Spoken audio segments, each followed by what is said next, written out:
Buenas tardes. Buenas tardes, profe. Buenas tardes. Buenas tardes.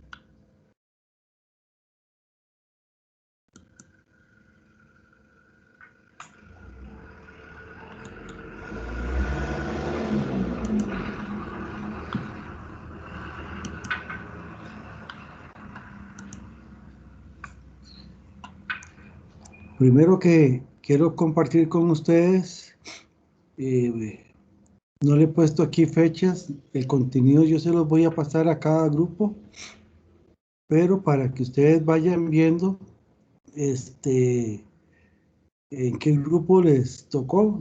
Esto está hecho con una hojita que ustedes mismos me pasaron. Entonces, el primer tema de exposición, todos son en los grupos de 5 personas.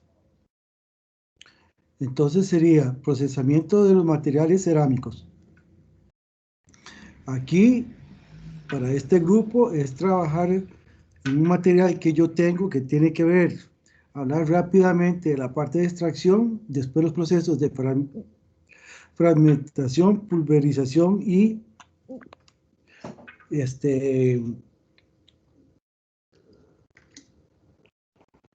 distribución granulométrica, luego hablar de los procesos de compactación o conformado de los materiales y para finalizar con todo lo que es la parte de los tratamientos de sinterización. Este es el primer gran tema. El segundo gran tema son los materiales arcillosos. La industria de la arcilla, hay diferentes tipos de arcillas, bueno, naturales, y hay otra procesada que se le llama arcilla tipo leca, que es digámosle así, un agregado que se hace a partir de ciertas arcillas en vez de la piedrilla cuartilla en la parte de la construcción.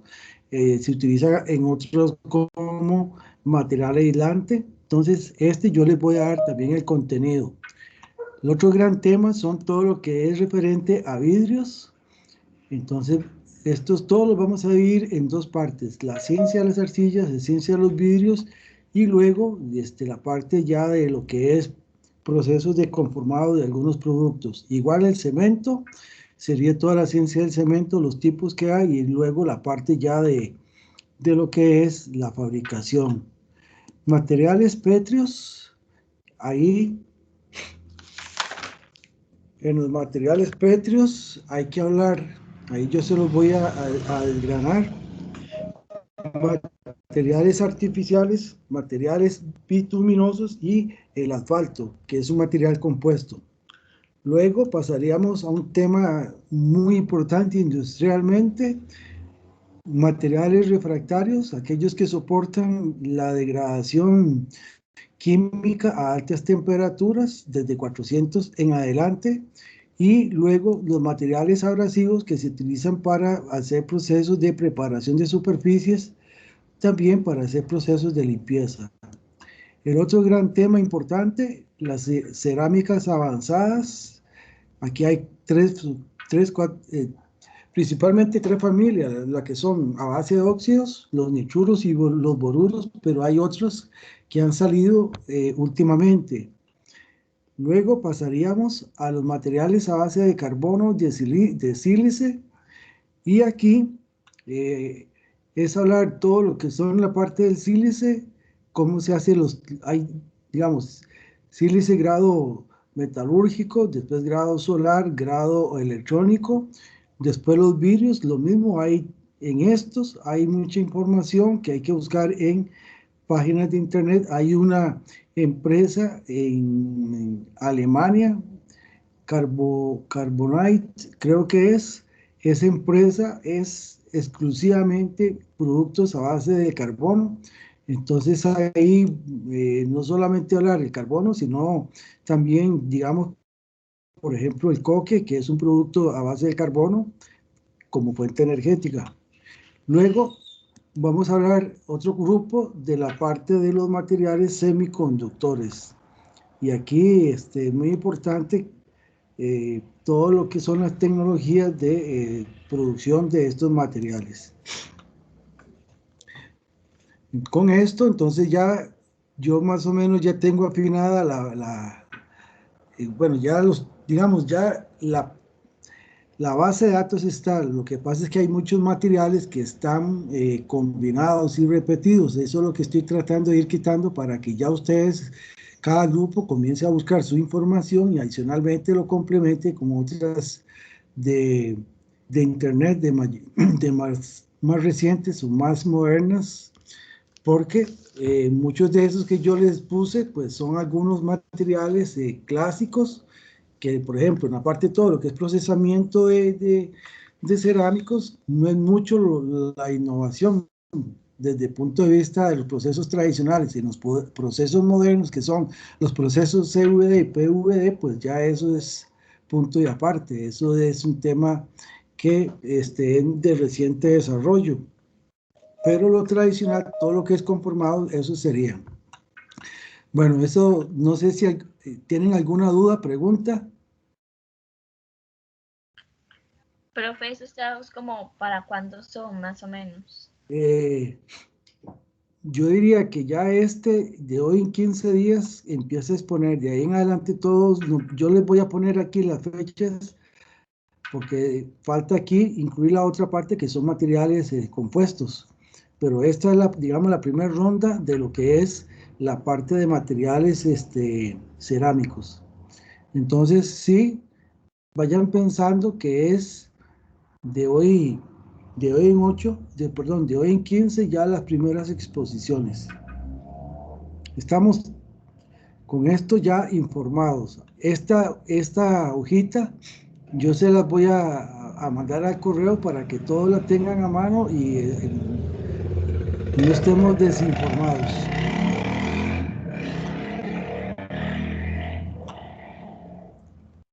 No sé si alguien tiene alguna duda, alguna consulta.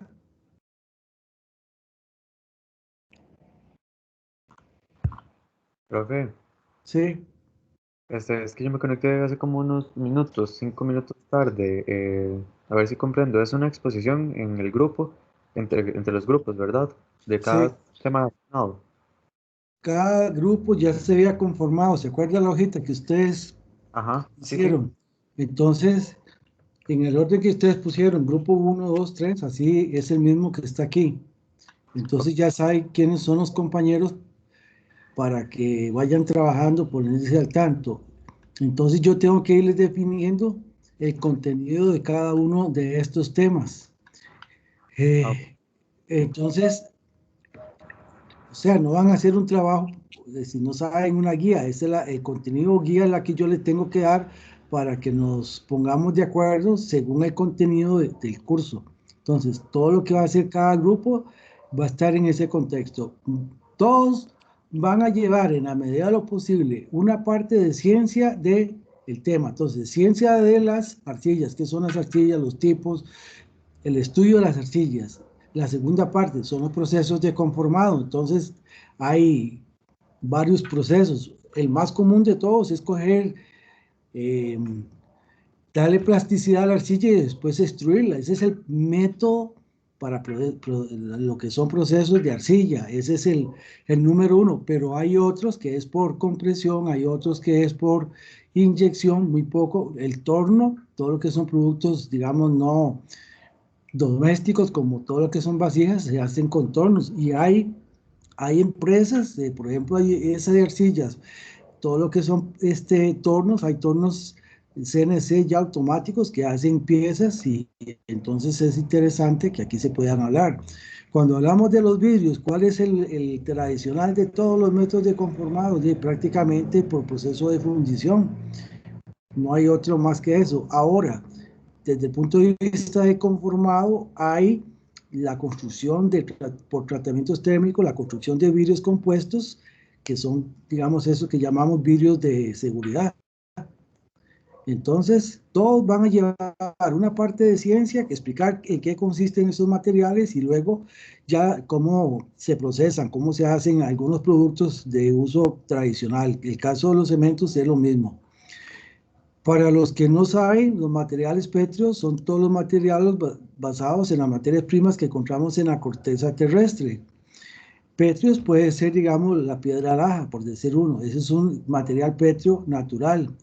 El cemento, estrictamente hablando, que es un procesamiento, sería un material petro artificial. Ahí, entonces, no se toma en cuenta los cementos porque ya hay un grupo que lo va a hablar.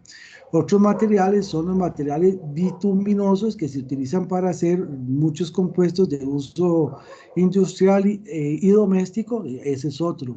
Materiales refractarios sería un caso de los materiales petros artificiales, pero aquí vamos a ponerlo aparte porque es toda una gama de familias que se utilizan para diferentes aplicaciones y así sucesivamente. En la parte de materiales carbonosos hay muchos productos a base de carbón, materiales tradicionales, materiales nuevos como es el Carbon Q, el tradicional, el diamante, el grafito, materiales silicios a base de sílice, entonces dentro de los silicios salían las arcillas, pero eso no lo vamos a tocar ahí, vamos a tocar, digamos, todo lo que es fabricación de las obleas por la parte de semiconductores, y aquí en semiconductores es hablar de otros semiconductores, bueno, la teoría de semiconductores, los grupos 3, grupo 5 de semiconductores, cómo se fabrican, que son las técnicas estas modernas de PVD y CVD. Esa es la primera ronda. Entonces, esa es la idea de que ya vayamos trabajando para que hagamos un buen trabajo, ¿verdad?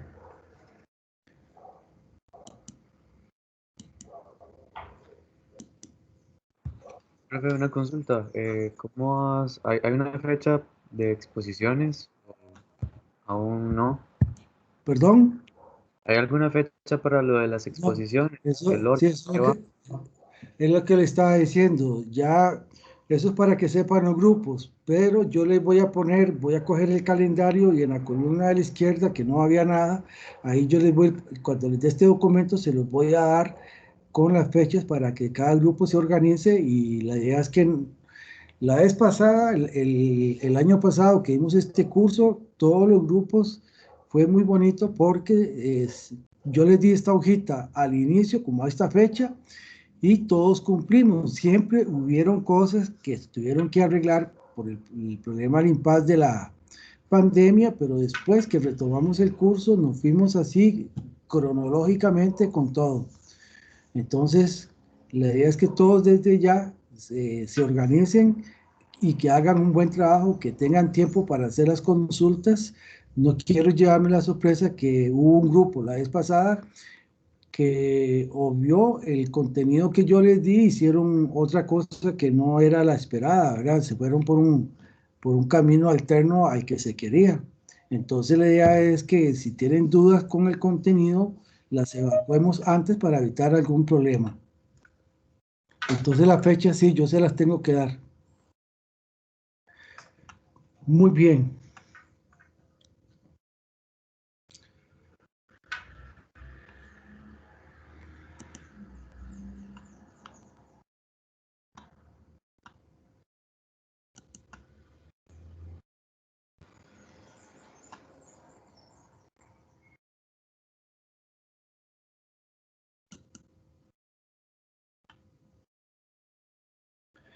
¿Se ve la presentación? Sí, profe. Profe, Ah, gracias. Bueno, como la vez pasada hubo ese problema, vamos a hacer un repaso en general de donde habíamos quedado.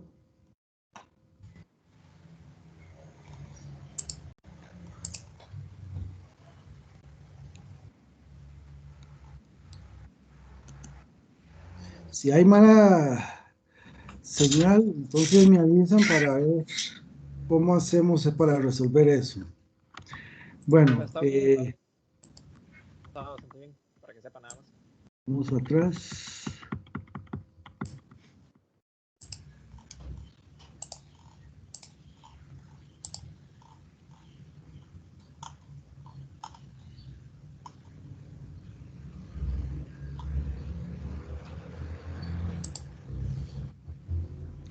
No sé si algún compañero tiene el micrófono abierto para que lo cierre, para no tener un ruido de fondo.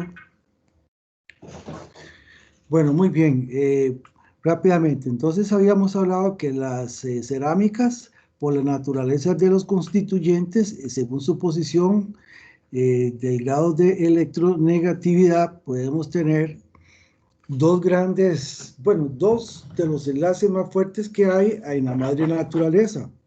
El enlace covalente, que es más prevalente en el caso de los materiales poliméricos, pero también el diamante es el ejemplo típico de un material enlazado totalmente covalentemente, solo que por el proceso de, entre comillas, de fabricación, ¿verdad?, que fue sometido a una gran presión y temperatura, hubo termodinámica, un reacomodo de la estructura con el cual desarrolló esa alta dureza. Muy importante, entonces, es la ecuación de Pauli, que se propuso ya en los años, como más o menos por ahí, los años 20, en el cual se pudo entender que no todos los materiales cerámicos son 100% materiales con enlace iónico. Según las fracciones de los constituyentes, fracciones molares, así va a ser la naturaleza de los enlaces. Y entonces, muy importante tener eso presente. El otro concepto que es fundamental en los materiales, en general todos, pero muchos en los materiales cerámicos, es el concepto de diámetro atómico. Entonces, aquí está de por medio, digámosle así, la atracción eléctrica entre los átomos vecinos y las nubes electrónicas respectivas. Entonces, en la posición de un átomo en una estructura cristalina o en una estructura, ¿verdad? Es el producto de fuerzas de atracción y fuerzas de repulsión.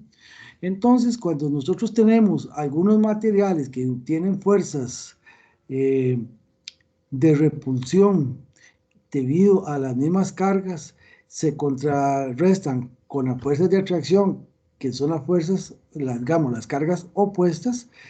Cuando llegamos a eso, nos va a generar esto que se llama el radio teórico de esa estructura. Con esto es muy importante tener presente, ¿verdad?, que esto es un valor probabilístico, ¿verdad? No es un valor exacto, sino como... Profe, ¿Sí?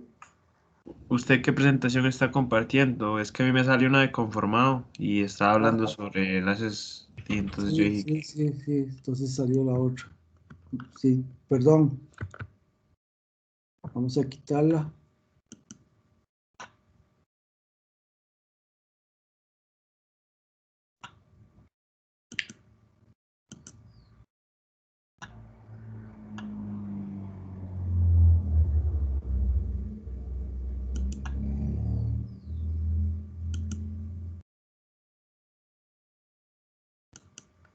Se ve ahora la presentación de estructuras cristalinas. Aquí hay un Sí, profe. diagrama.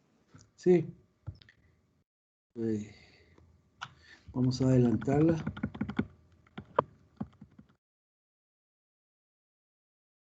Que estábamos trabajando la semana pasada. Bueno, entonces acá este radio corresponde a ese radio en el cual pues se tiene digamos, el equilibrio de fuerzas, y eso es muy importante en el caso de las cerámicas. ¿Por qué? Porque como vamos a ver, hay un concepto más adelante que tiene que haber unión física entre los átomos, entre los aniones y cationes, para que haya estabilidad de la estructura. Este punto se llama el punto de energía mínima, y en ese punto la estructura está en equilibrio y tiene la mínima energía.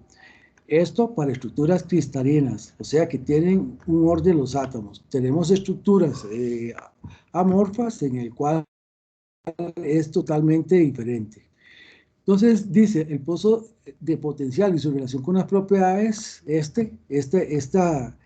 digamos, valor mínimo de energía es muy importante porque dependiendo de la profundidad, nosotros lo podemos relacionar con la temperatura de fusión, que acordémonos que por lo general en los materiales cerámicos son de altos a muy altos, la simetría, que tiene que ver con el coeficiente de expansión, y la curvatura, que tiene que ver con el módulo de ion. Este módulo de ion es muy importante, que es el punto en el cual el material deja de ser elástico y pasa, si tuviera alguna tenacidad, a ser plástico, que en realidad en los materiales cerámicos por lo general, como vimos la vez pasada, eso es muy poca. Entonces, en ese caso, la resistencia teórica de un material se puede relacionar con un valor, sigma de teórico es 2 veces el módulo de elasticidad A entre pi R0.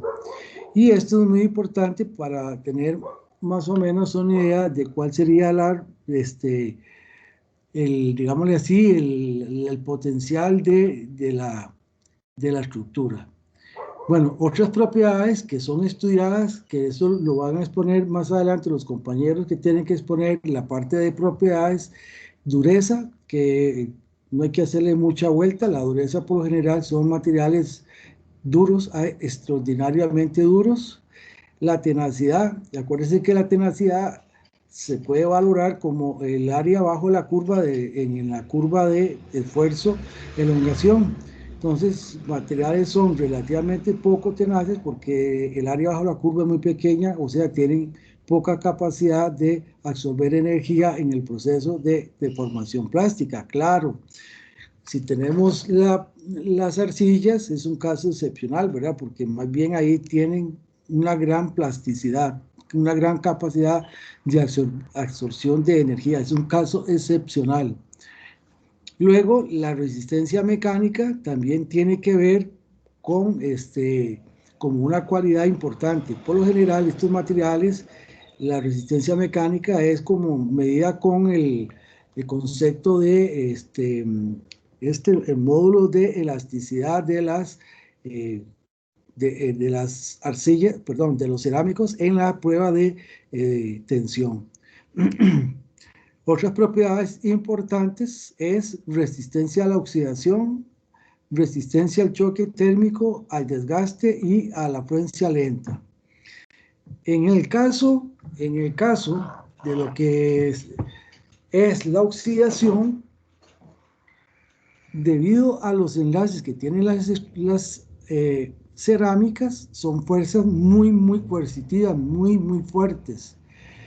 Cuando por ejemplo, una cerámica térmica se pone al frente, digamos, de un mechero en el cual los gases que salen son muy activos químicamente porque se encuentran en un estado iónico.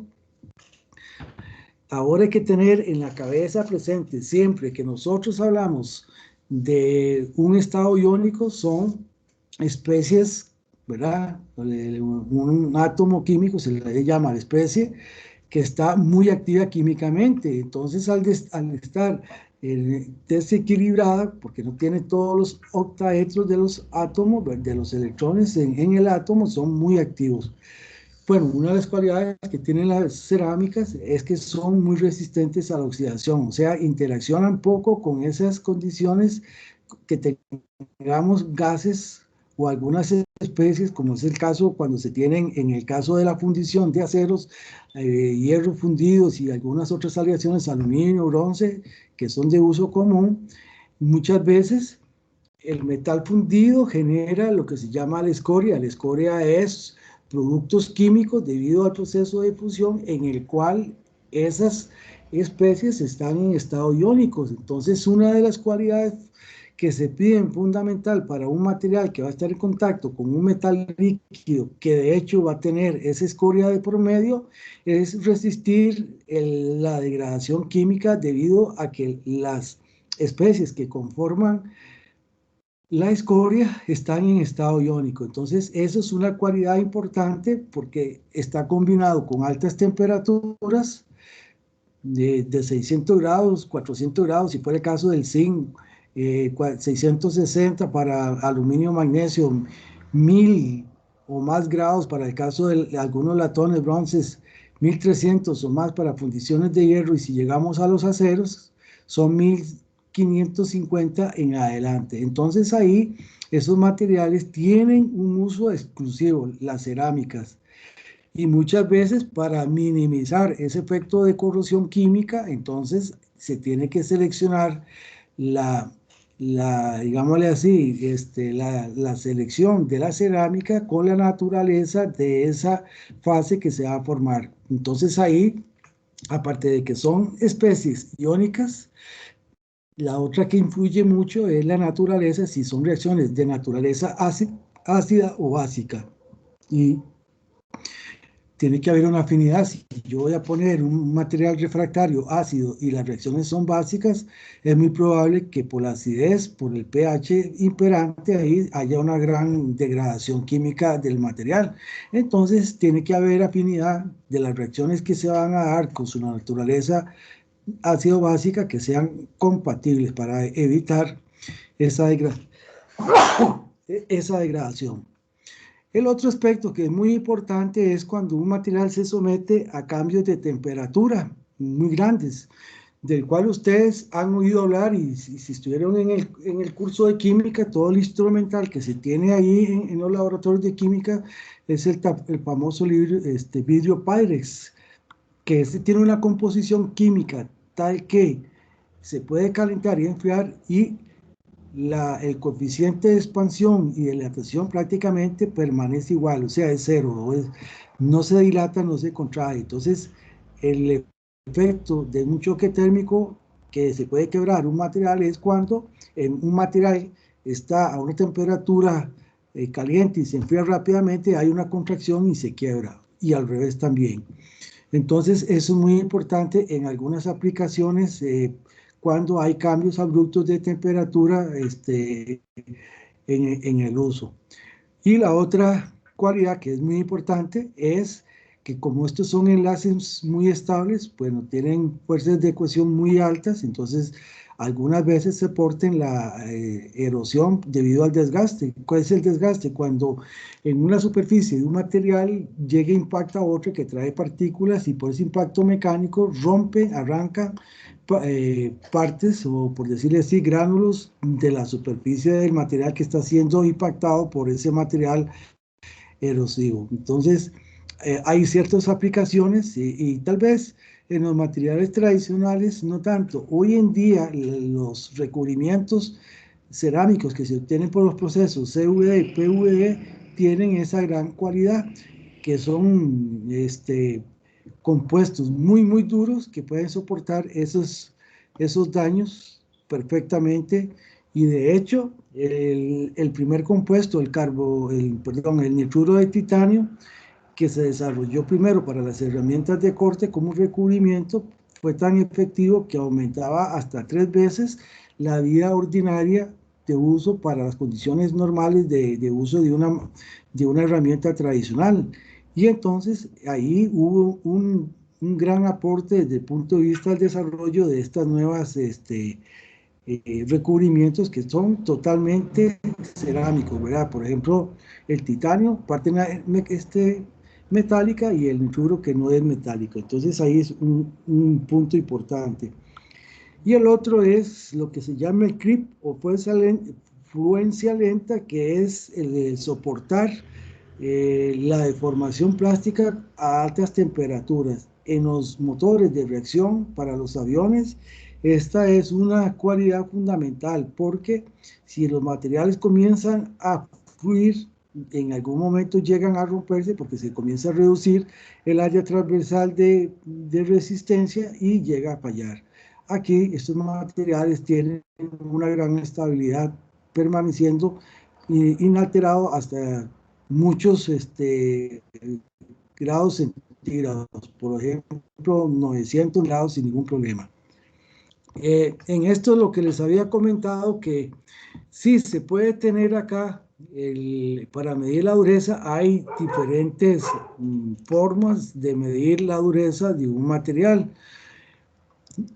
En algunos, no todos, ya ustedes conocen el concepto de la dureza Vickers. En la dureza Vickers se dice que es micro dureza porque si comparamos la carga que se aplica respecto a digamos, la escala Brinell es 1000 veces más pequeña, por eso se llama micro dureza.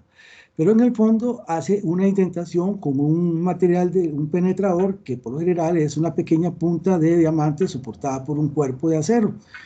En este caso, para algunos recubrimientos cerámicos de esos de PVD, CVD, estas cargas ya son muy grandes.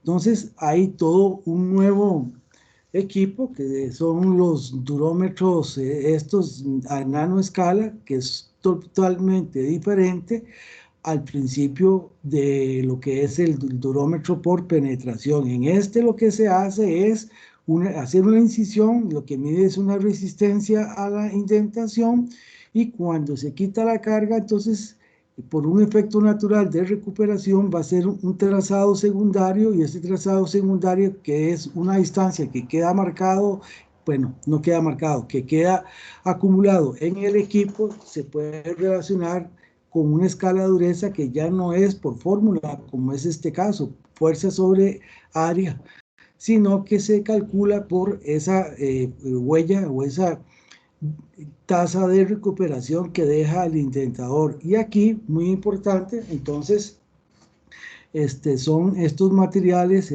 duros, hacerles una medición con estos equipos que por lo general son equipos de laboratorio. Y es la nueva tecnología para todo lo que son estas nuevas cerámicas. Bueno, como ya les decía, desde el punto de vista mecánico, la cualidad es que tienen estos materiales es que presentan muy poca tenacidad o capacidad de deformarse en el rango plástico, y por eso entonces es una limitación de estos materiales. En el caso de la sal y el óxido de magnesio, que son prácticamente un enlace iónico, ¿verdad? Se deforman de una forma diferente a aquellos que traen estas mezclas de una parte parcial de enlace iónico con otro covalente.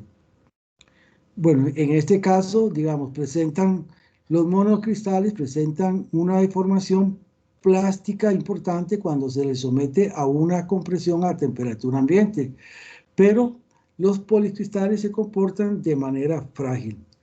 Hace 10 años, sí, unos 10 años, se descubrió que se pueden hacer, y ese no he encontrado el artículo para explicárselos a ustedes, pero hubo, digamos, no sé si ustedes le explicaron en el curso de máquinas y herramientas, que Taylor, que fue el padre, llaman de la administración científica, Taylor era un ingeniero, y Taylor en ese taller donde trabajó de máquinas y herramientas desarrolló el famoso acero HSS. En una exposición, como se hacen todavía hoy, cada 4 años, con una exposición de las innovaciones en las industrias, él llegó y puso a trabajar un torno, apagó las luces y puso a trabajar el acero que había desarrollado él, que es el famoso acero HS o acero de alta velocidad. Y entonces resulta que cuando hizo eso, todo el mundo quedó completamente sorprendido, porque no, a pesar de que se puso al rojo, no perdió su dureza. Bueno, en el caso de los materiales cerámicos, ahí se descubrió por un profesor si no me acuerdo, un romano. Él expuso de que había encontrado una relación de pesos entre un material que hacía la matriz y un material que hacía el reforzante, los dos muy duros, y encontraron que en un intervalo muy, muy preciso presentaban cierta tenacidad.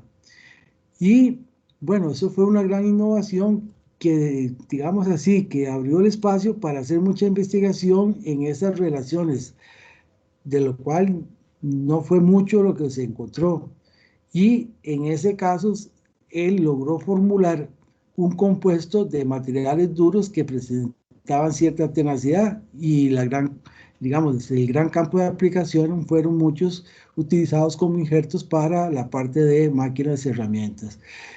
Entonces les digo esto como una anécdota que pasó y que encontraron un material compuesto que presentaba cierta tenacidad. ¿Cómo se mide? Entonces lo normal es poner 2 puntos de apoyo, aplicar una fuerza y a través de la fricción en esos puntos se puede calcular el esfuerzo máximo.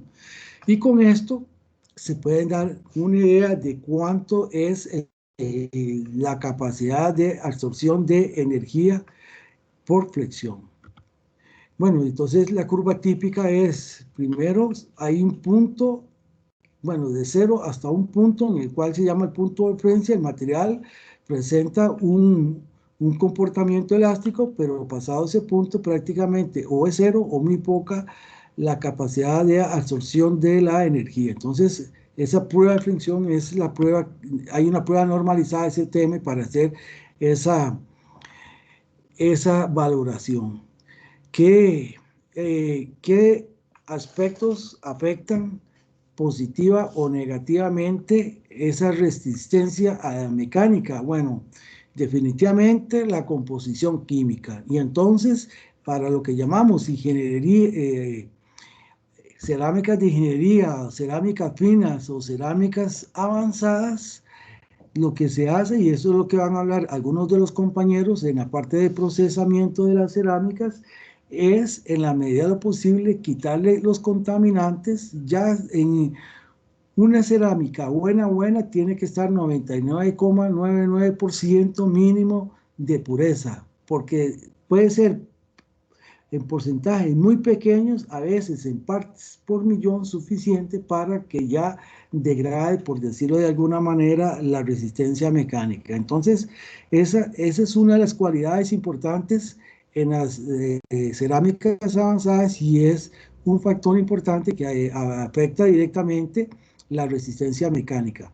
El otro, y en esto sí les hago la salvedad, que por lo general los métodos de procesamiento terminan con un tratamiento térmico y son tratamientos a temperaturas muy altas. Por ejemplo, en el caso, hay ciertas cerámicas, en el caso de las bujías para los motores de combustión que traen una parte blanca que es un aislante eléctrico, porque para que no se haga el cortocircuito, esa parte, ese cilindrito, se lleva es prácticamente alúmina pura y se lleva a una temperatura de más o menos 1600 grados para que se dé el sinterizado. Si esas temperaturas no son bien controladas, los tiempos y que hayan contaminantes en la atmósfera, eso afecta adversamente. Entonces, muy importante. Yo les hablaba de la porosidad. Entonces, cuando yo tengo un material, y como van a hablar los compañeros en el procesamiento, yo tengo los gránulos. Cuando yo hago una compactación, ¿verdad? Que es como comprimirlo, entonces los granos se van a reacomodar para generar una densificación, pero siempre entre granos van a quedar, lo que les mostraba la vez pasada, 3 o 4 granos forman un área de contacto, pero queda un hueco. Cuando se somete este material, que es una de las cualidades de los materiales cerámicos, cuando se hace el procesamiento, ese grado de porosidad, entonces me dicen que es 99% denso, 98% denso. ¿Qué quiere decir? Que eso que falta es poros que quedan. Y entonces, dependiendo de la forma y cantidad de poros, eso afecta adversamente. ¿Por qué? Porque cuando el material se somete a un esfuerzo externo, en esas discontinuidades, que si las vemos estrictamente hablando, son macro con respecto al tamaño de grano, o sea, por ahí se va rápidamente porque son materiales que no absorben la energía en el proceso de formación. El otro que yo les hablé en algún momento, la preparación superficial, que si quedan muy rugosas, eso afecta ya la tenacidad. Ya son poco tenaces, pero cuando se tiene eso ahí, se rompen rápidamente porque eso es un concentrador de esfuerzos. Y algunas veces cuando se hacen mezclas, entonces hay tipos y cantidades de fases intergranulares que se generan a altas temperaturas, y si no hay una afinidad química, si no hay una afinidad entre ellos, eso afecta negativamente. Entonces, en pocas palabras, el procesamiento afecta adversamente todo si no se llevan bien los controles. Bueno, este es un ensayo mecánico. El otro concepto que yo quería decirles es, este es muy importante, este concepto yo les decía, nace allá a mediados de la Segunda Guerra Mundial, cuando ahí en Pearl Harbor estaba una lancha torpedera y de un momento a otro sonó un gran ruido, como una explosión, y la torpedera se partió en dos partes. Y estaba quieta, no había ningún movimiento. Entonces contrataron a un profesor de uno de los centros universitarios para que desarrollara que fue toda una investigación para ver por qué había sido eso. Entonces, hay muchas teorías, pero una de las que dice ahí es que lo primero que se encontraron es que el esfuerzo que estaba sometido, la estructura que se quebró, era a un esfuerzo mucho menor que el punto de referencia.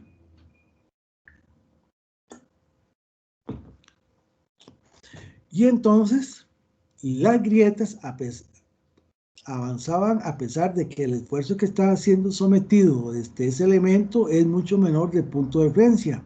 Y entonces el concepto que se llamó tenacidad a la fractura. ¿Por qué? Porque es un material que es una falla relativamente muy pequeña que se mueve a un esfuerzo muy pequeño respecto al punto de referencia, pero en el tiempo va avanzando. Y esa fractura va avanzando el tiempo hasta que llegue el momento que cambia la estructura. Tiene un factor geométrico muy importante, ¿verdad? Y se le llama el K1C. Es una variable, el esfuerzo que está sometido por un factor geométrico que es raíz cuadrada de ese factor geométrico. Entonces, ¿cómo nace ese concepto? Entonces, imagínense ustedes que están en un río donde no hay piedras. Entonces, ustedes van a ver que hay un flujo tranquilo del líquido.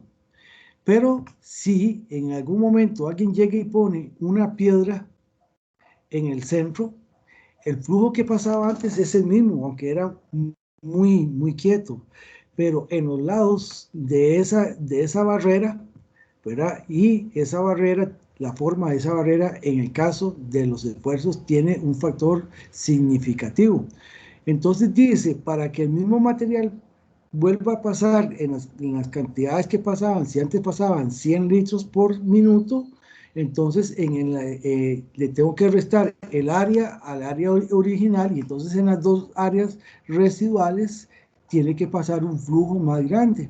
Pero resulta que ese flujo a veces pasaba al punto de referencia y decía que es muy crítico el factor de forma.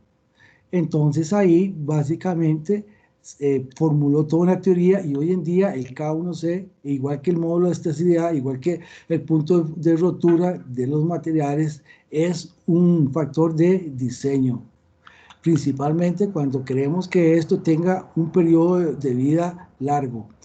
¿Se va a evitar? No, porque todos los materiales, como ustedes ya saben, en una u otra forma traen defectos naturales. Entonces, en el tiempo se reagrupan, generan una microgrieta que en el tiempo comienza a avanzar hasta que llega a un tamaño crítico, ¡plac!, y falla. Entonces, eso es muy importante tenerlo presente. Entonces, el K1C es un factor muy importante porque, como sabemos que las cerámicas no son tenaces, entonces aquí, cuando se forma una grieta interna o externa, rápidamente se propaga sin ningún aviso y se quiebran. Y ese es el factor que gobierna mucho. En las normas ASTM, aunque nosotros no lo hacemos para efectos del curso de laboratorio de metalurgia física, ese es una prueba con las máquinas de tracción que se le ponen ciertos accesorios para medirle la tenacidad a fractura, y es un valor que se puede tabular. Entonces, no es algo aleatorio. De todo ese estudio que hizo este profesor, dejó como un conocimiento, y hoy en día es uno de los criterios que se utilizan cuando se hace el diseño no se va a quitar, la fatiga no se va a quitar, los defectos no se van a quitar, entonces la tenacidad de fractura siempre va a estar ahí presente. Que dure más tiempo, pero ahí está. Preguntas.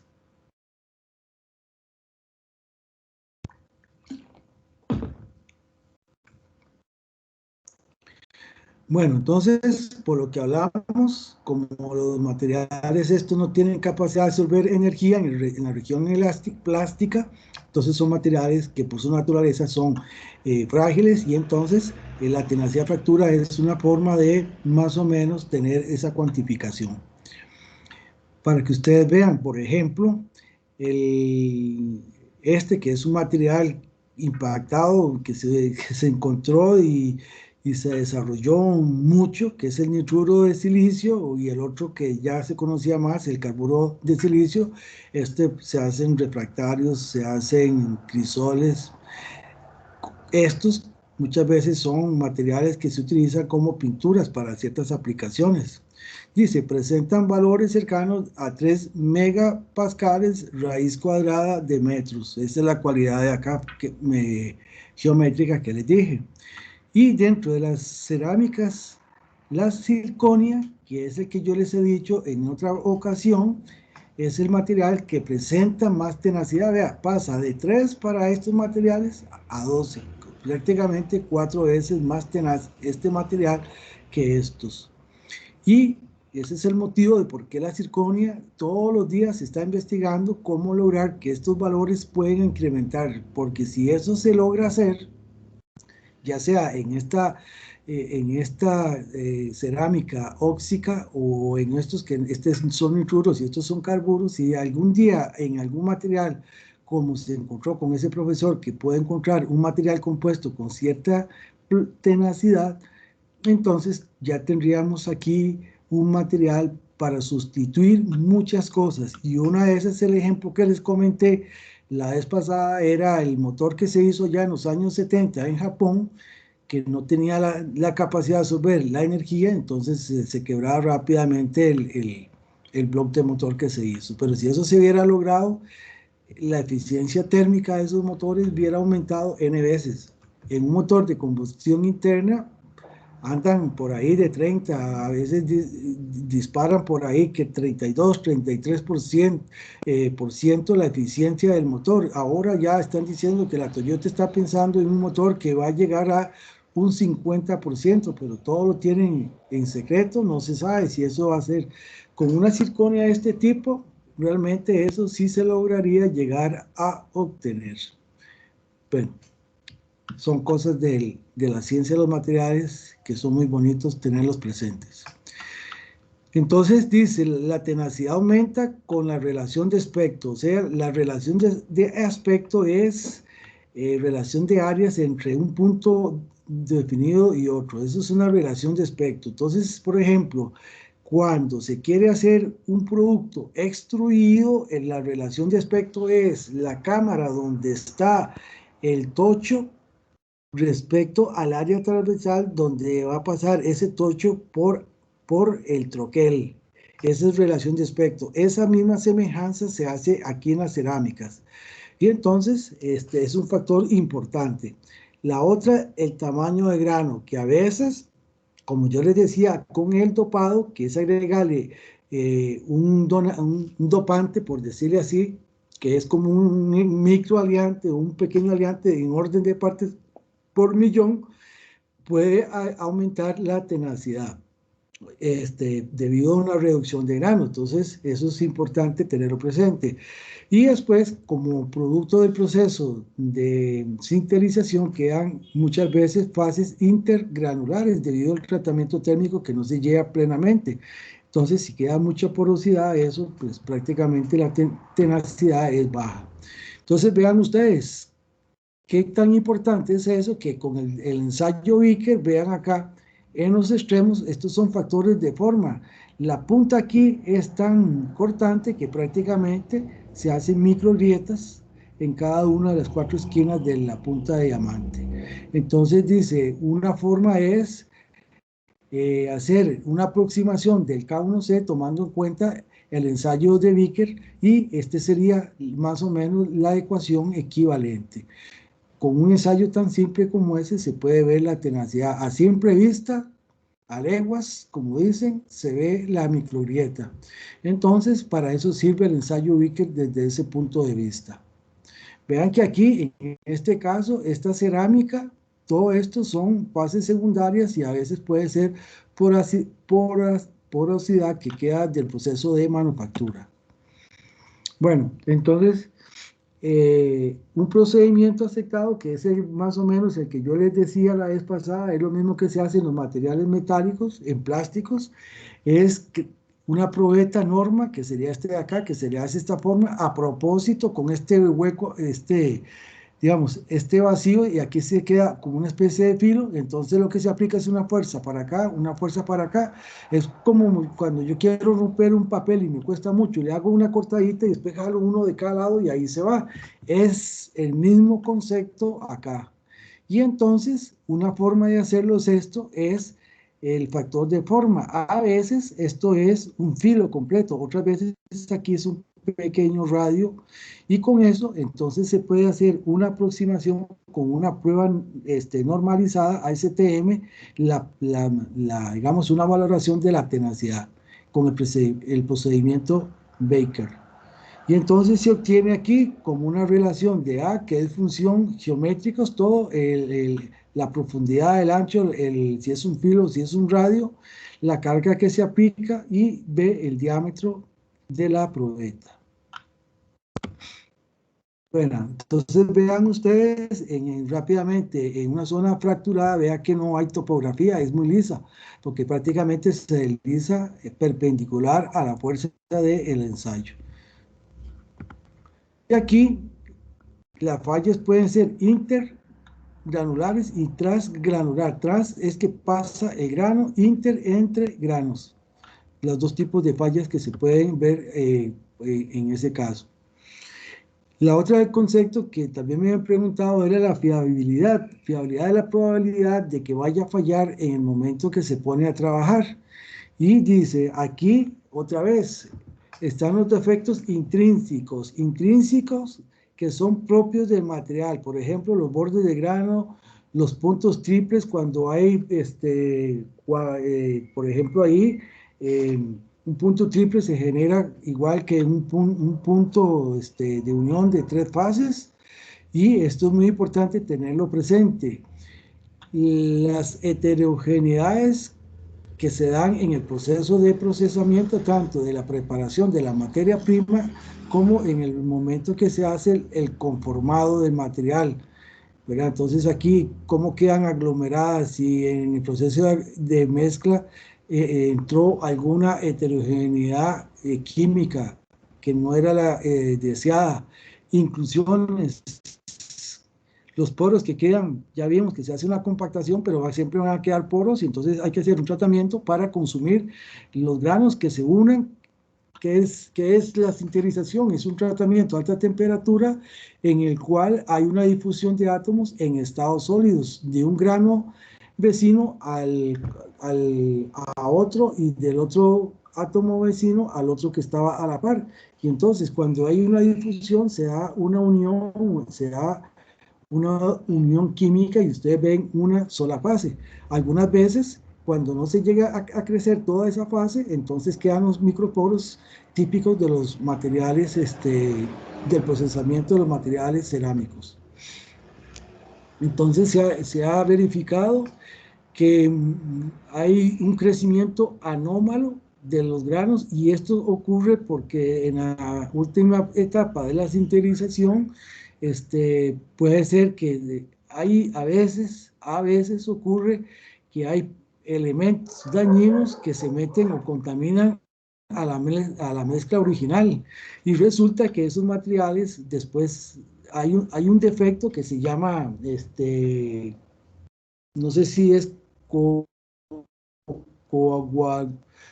que es vitrificación o coagulación, que es que funden a una temperatura de la sinterización. Entonces lo que queda ahí es una fase vítrea, de vidrio, y eso no es eso es un defecto, no es algo normal. Entonces, por eso el control de calidad, el control de las materias primas es muy importante.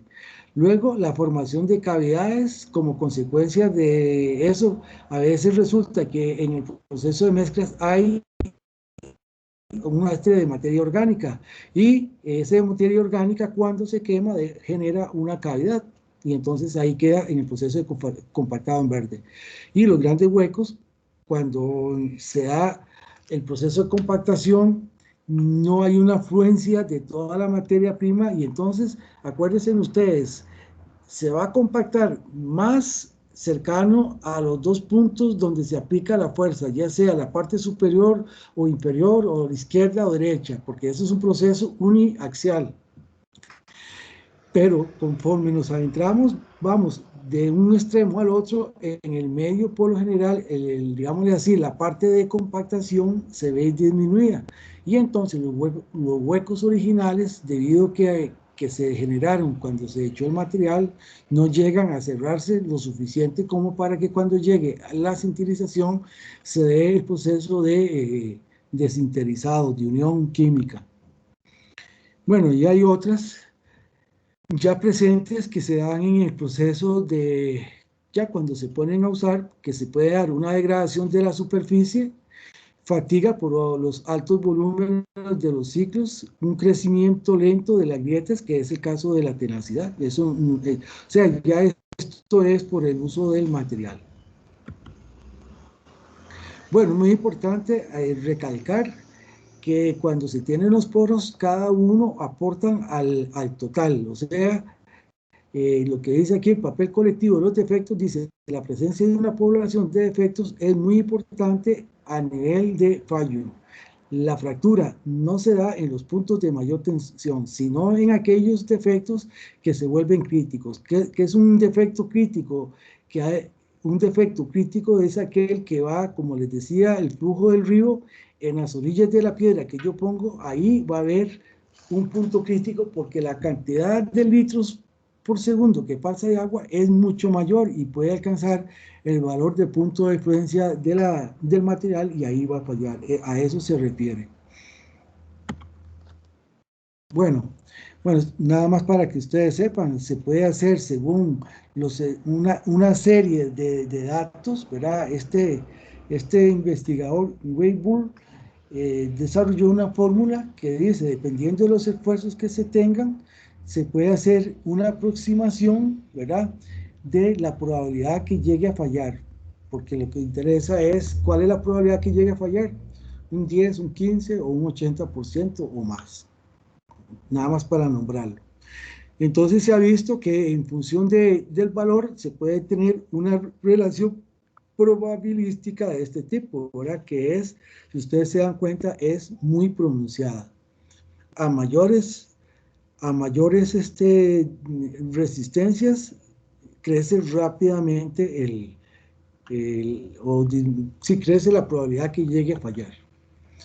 Bueno, entonces, en el caso del nitruro, ¿verdad?, que los enlaces son de este tipo, que son como si fueran redes, entonces acá lo que se hace es una aproximación de una red en puntos de estudio para valorar más o menos cuál sería un módulo de estudio que se puede aplicar para el nitruro de silicio.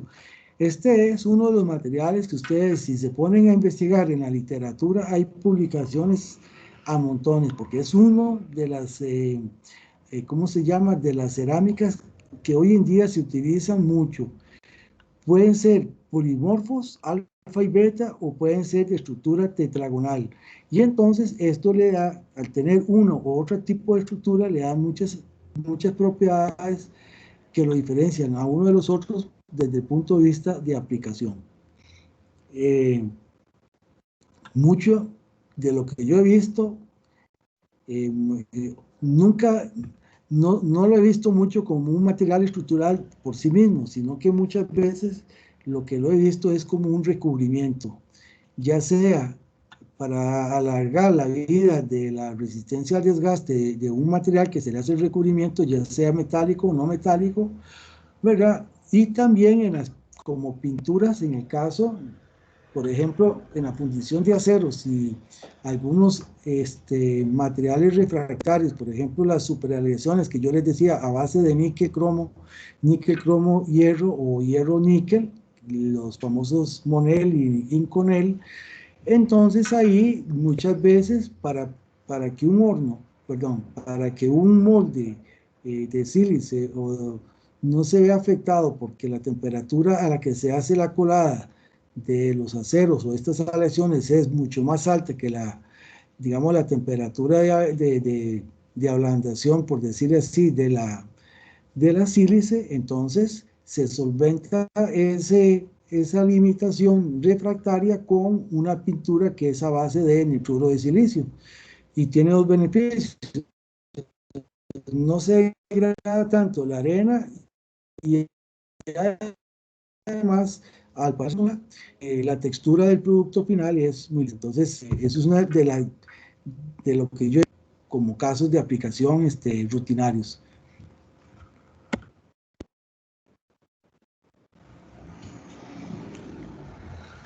Bueno, finalmente entonces, debido a estas cualidades, elevada resistencia mecánica, alta temperatura, buena resistencia al choque térmico y buena resistencia a la oxidación, entonces muchos de los campos típicos quedan condenados a estas partes, donde hay exigencia de alta temperatura en las turbinas para generar potencia, en las cámaras de precombustión, en los motores de combustión interna y motores en general, y en las herramientas de corte para aumentar su resistencia al desgaste. La otra que se utiliza mucho es el carburo de silicio. El carburo de silicio es como un material muy conocido, ¿verdad? Esta es una estructura que pueden ser dos tipos, según el tratamiento térmico, puede ser cúbico o puede ser hexagonal, como está aquí indicado. Una de las cualidades que tiene el carburo de silicio es que resiste muy bien el desgaste. Entonces, la primera aplicación que se le dio es hacer lo que no sé cómo lo llama Fabián en el curso de máquinas y herramientas, pero es lo que llaman las pastillitas de calzado de las herramientas, o sea, es herramienta de corte que se le pone a un cuerpo de acero común y silvestre, pero el que trabaja es el carburo de silicio. Y son vacilonas en el sentido de que se hacen en forma triangular para que tenga 3 esquinas de corte, o 3 lados, o 3 puntos de corte. Y entonces es una alta, ¿cómo se llama? Una alta durabilidad. Ese es uno. Y el otro que se puede utilizar es ya como un material para soportar la resistencia al calor. Algunos crisoles para la fundición de no ferrosos, sean aluminios o sean bronces o latones principalmente, y a veces, bueno, el magnesio no tanto, pero sí el zinc, este es un material que se utiliza ya, a veces no solo, sino mezclado con otros componentes de arcillas y hacen una mezcla que se obtiene un material de resistencia al calor. Este es lo que lo he visto.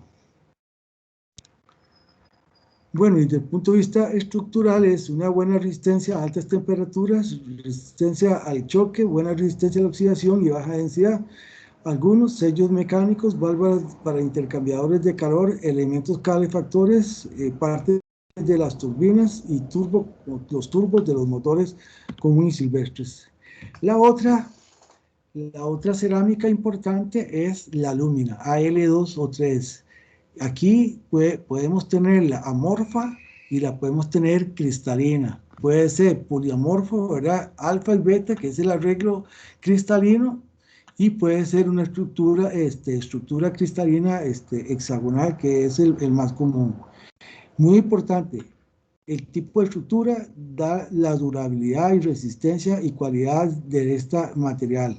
Hoy en día se puede producir una alúmina de altísima calidad, prácticamente casi exenta de poros en los procesos CVD, llevándolos en una forma muy controlada en el ultra alto vacío, donde prácticamente la contaminación por el medio ambiente es ausente. Bueno, esto lo vamos a dejar para que los compañeros que lo van a trabajar más adelante. Entonces, cualidades, repitiendo, ¿verdad? Vean que aquí tenemos carburo de hafnio 4150, carburo de titanio 3250, carburo de tungsteno 2850, el óxido de magnesio 2800 prácticamente, el carburo de silicio 2500. Son temperaturas realmente altas.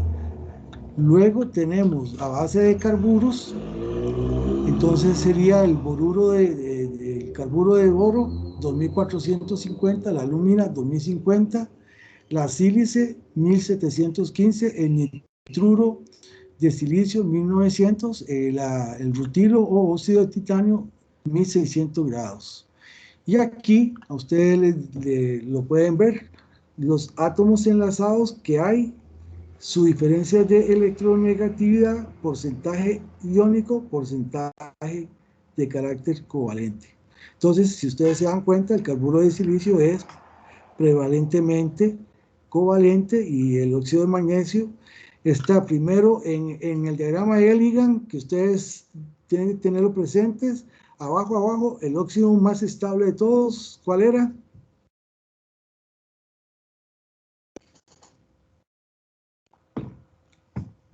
¿Cuál era el óxido que está abajo en el diagrama de Elegant, que es el más estable de todos?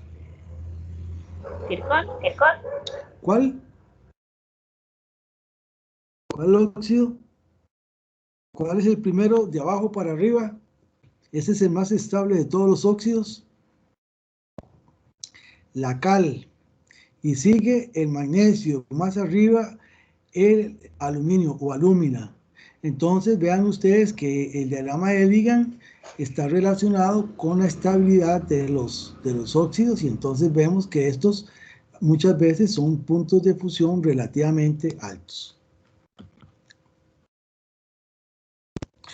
Bueno, entonces en sólidos cerámicos, ¿verdad? Que son iónicos, el empaquetamiento de los iones está determinado principalmente por dos factores. Este es muy importante, el factor relativo de los iones en el sólido iónico, considerando los iones como esferas compactas de radios finitos. Ese es el primero. Y lo segundo, la necesidad de equilibrar la fuerza, las cargas electrostáticas para mantener la neutralidad eléctrica en el sólido iónico, y esto es fundamental para definir la estabilidad de las cerámicas.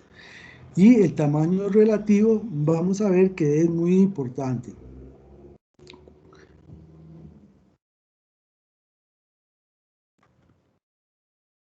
Bueno, entonces, un concepto que es importante tenerlo desde el punto de vista de lo que es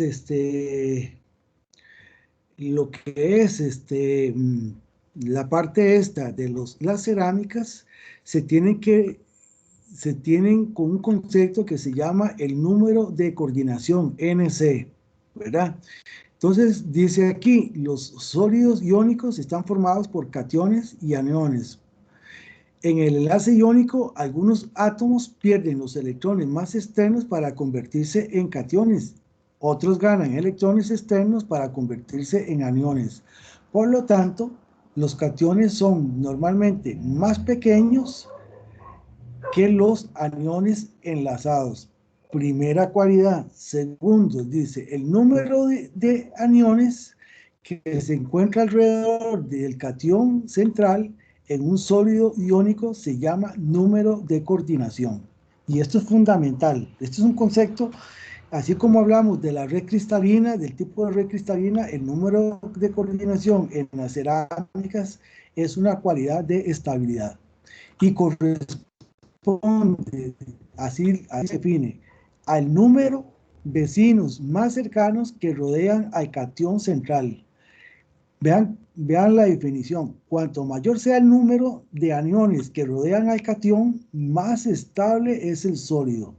Sin embargo, los aniones deben estar en contacto con el catión central, o sea, deben de tocarse, debe haber un roce físico y debe mantener la neutralidad de carga. Esto aquí se está definiendo tres cosas.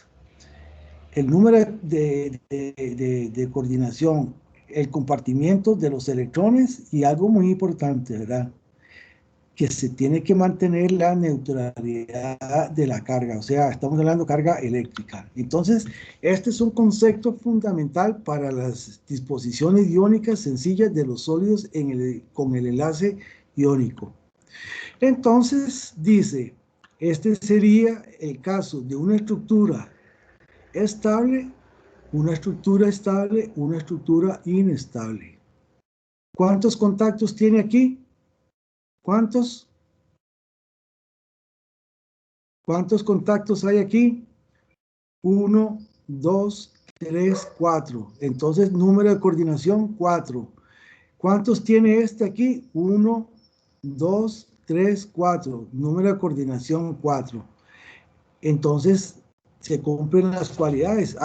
Hay contacto físico y está rodeado por los aniones.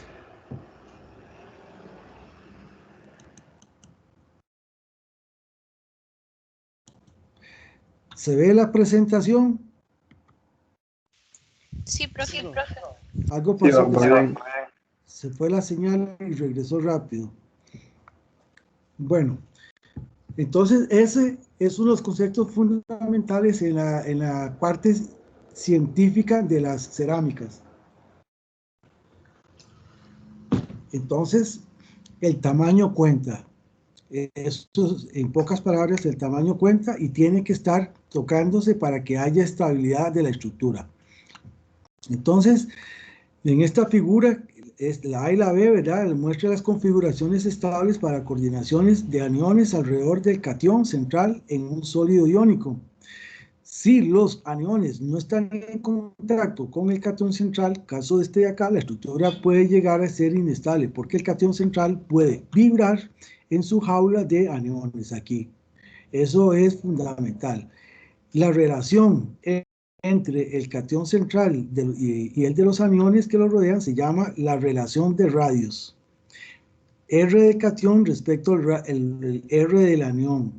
La relación de radios cuando los aniones están en contacto unos con otros con el catión central se llama la relación de radios críticos o relación mínima. Dice, las relaciones de radio permiten para sólidos iónicos con números de coordinación 3 y 4, 3, 4, 6 y 8, como se ven en la figura que sigue. Entonces vean ustedes aquí. Coordinaciones 3, 4, 6 y 8. ¿Cuál es más estable? Esta. Perdón, al revés, de aquí para arriba. Menos estable, más estable. Y vean que entonces esa relación de radios son las que ya se han estudiado para que nos den los contactos entre el anión y el catión. Esta es una de 3, esta es una tetragonal, ¿verdad? Que son 2 abajo, una encima. Aquí tenemos otra que es en un octaedro, que hay otra igual a esta detrás, y la de un cubo, que serían de 4 lados iguales. No hay que inventar el agua tibia, ya están estudiadas las relaciones. Esos son conceptos fundamentales y propios de las cerámicas. Preguntas.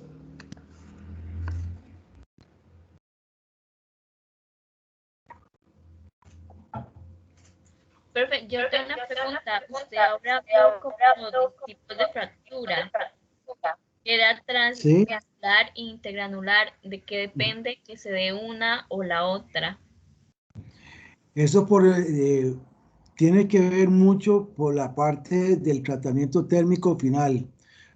Cuando es por decirle así, ¿verdad?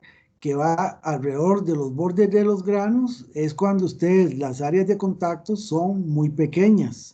Entonces, ese es el punto, entre comillas, débil. Pero cuando se ha hecho un tratamiento donde es prácticamente que los poros que quedan en las esquinas de los granos es muy poco, o sea, la difusión de un grano respecto a otro vecino es muy grande, entonces ahí se da transgranular, principalmente, entre otras cosas. ¿Sí? Sí, profe. Bueno, aparte de esa, ya vimos la parte fundamental para tener una estructura que sea estable. Esa es la primera parte de las cerámicas. Entonces vean que el número de coordinación y después la relación de radios son las que definen la estabilidad de esa estructura. A mayor número de coordinación, que son mayores contactos, más estable es la cerámica. Y ese número de coordinación, ¿verdad? Queda relacionado o queda el límite definido por la relación entre el radio del anión y el catión. Eso es muy, muy importante. Eso es típico de la cerámica desde el punto de vista de entender sus propiedades. Todo esto está tomado del libro del Smith, que de los libros que yo he visto lo explica de una forma bastante simple y bien ilustrada para entender, para que ustedes, si ya quieren ir estudiando este capítulo, ahí yo se los voy a subir. Bueno, la otra otra parte importante de las cerámicas tiene que ver con el tipo de estructuras. Si digo estructura cristalina, estoy hablando que es un material ordenado, o sea, no es amorfo. Entonces, aquí dice, los rasgos característicos que tienen en común todos estos materiales es que son compuestos de metales y no metales. Entonces, las posiciones que se pueden utilizar depende del tipo de estructura cristalina, si fuera la cúbica en las caras o si fuera la hexagonal compacta. Dice, yo puedo tener en eso dos tipos de espacios intersticiales, los octaétricos y los tetraétricos. Eso es muy importante. ¿Por qué?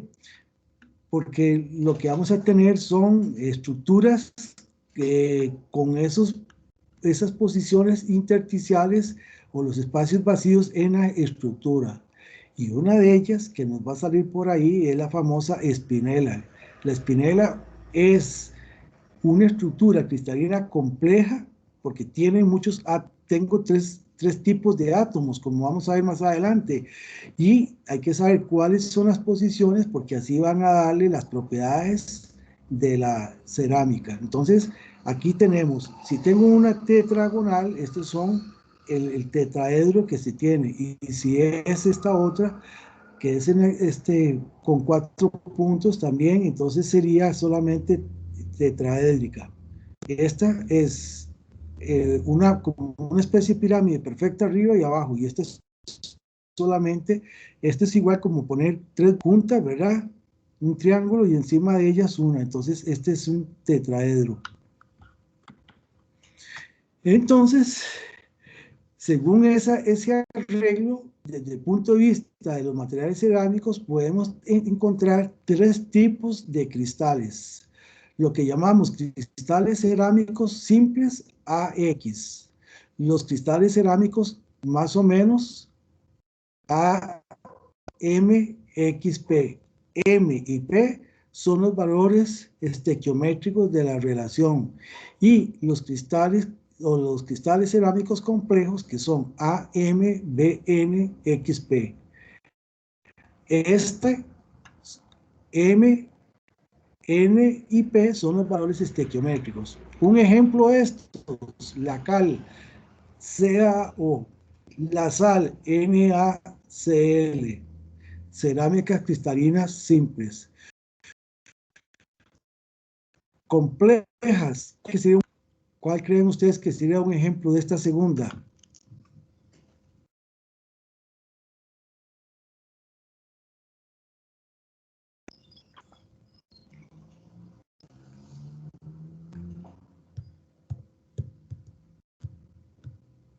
¿Cuál cerámica tiene una estructura según este? A ver, alguno que diga lo que se le vino a la mente. ¿Cuál puede ser? Quiero óxido, profe. ¿Cuál? Un óxido de los que hemos visto. Sí, ¿como cuál? El típico que le he mencionado montones, Al2, ¿cuál sería ese? Óxido de aluminio. Óxido de aluminio, que es la alúmina. Al2O3, este de acá. Entonces, dentro de los que son las cerámicas un poquito de este tipo, es la alúmina, Al2O3. Aquí la cal y el óxido de magnesio, magnesita. Y dentro de estos, el complejo, ¿verdad? Podemos tener una gran diversidad. Pero uno de ellos, el que se encuentra en la madre naturaleza, es la ferrita, perdón, la magnetita M. Esta acá, entonces ahora se me va a cambiar a un proceso que es tipo espinela, porque el hierro puede tener dos valencias. O sea, hay Fe3, perdón, 2 y aquí Fe3. Y entonces MO, que sería FeO, que sería óxido de hierro, punto Fe2O3. Y entonces una vez es esta. Y a eso se le llama la espinela o pirosbotita, que es uno de ellos. El otro es el titanato de bario, que es digámosle así, la espinela que se ha estudiado, de la cual se empezó a estudiar esa estructura, y de ahí, de ese conocimiento de estructura, resulta que el cristal que traen los equipos de ultrasonido es eso, titanato de bario. Esa es la espinela que permite, por esa estructura que, vean qué interesante, como los átomos están en las posiciones intersticiales que vimos, eso, entonces resulta que, por ejemplo, según tenga yo el acomodo de esos átomos octaédricos o tetraédricos, entonces cuando usted le aplican una fuerza perpendicular, una fuerza para abajo y otra para arriba, estos átomos se van a reacomodar y se genera aquí un desbalance eléctrico, y entonces yo puedo medir aquí, aplicándole una fuerza, una pequeña diferencia de potencial. Entonces, este es el truco de las espinelas, que yo puedo utilizarlo para fabricar sensores, ya sea de fuerza o bien, como en el caso del ultrasonido, es aplicarle una diferencia de potencial acá entre los dos extremos, y entonces me manda una señal mecánica que serían las ondas mecánicas que se generan. Y hoy en día, la espinela se está utilizando mucho porque hay espinelas a base de sílice que se están desarrollando, y desde el punto de vista de la energía solar resulta que son los materiales que están presentando una mayor tasa de convertir energía solar en energía eléctrica. Y entonces por ahí yo les voy a poner un artículo o una dirección para que ustedes, si les interesa, en palabras cristianas, nada complejas, que ustedes pueden, con el nivel que ya ustedes tienen a este momento, pueden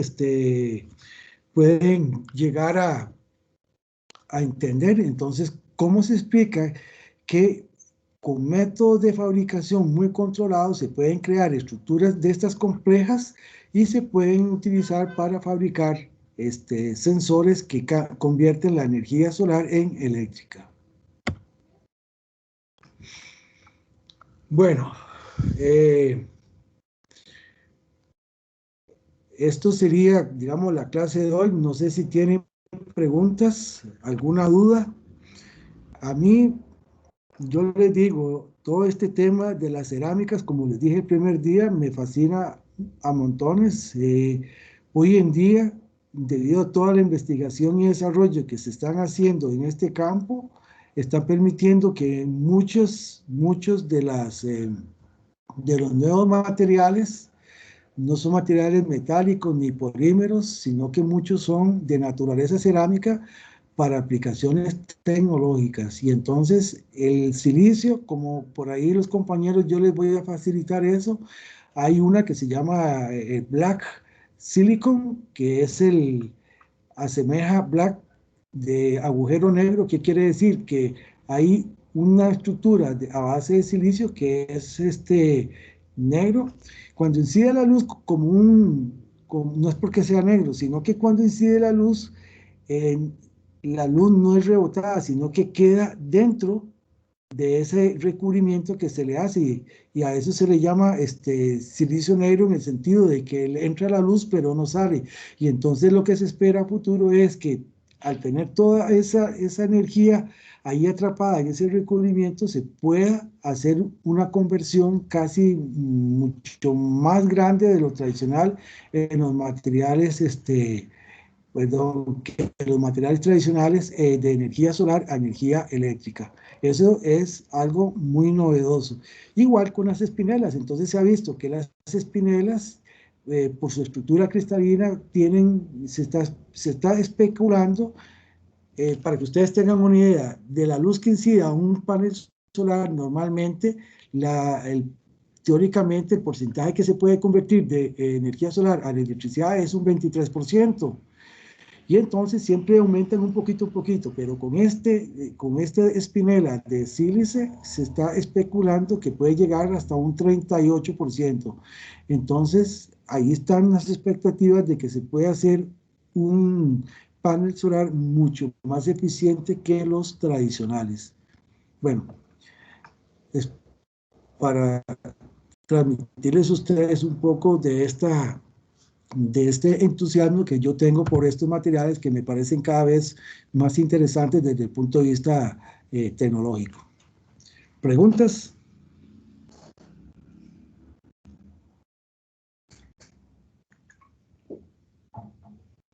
No, profe, pura vida.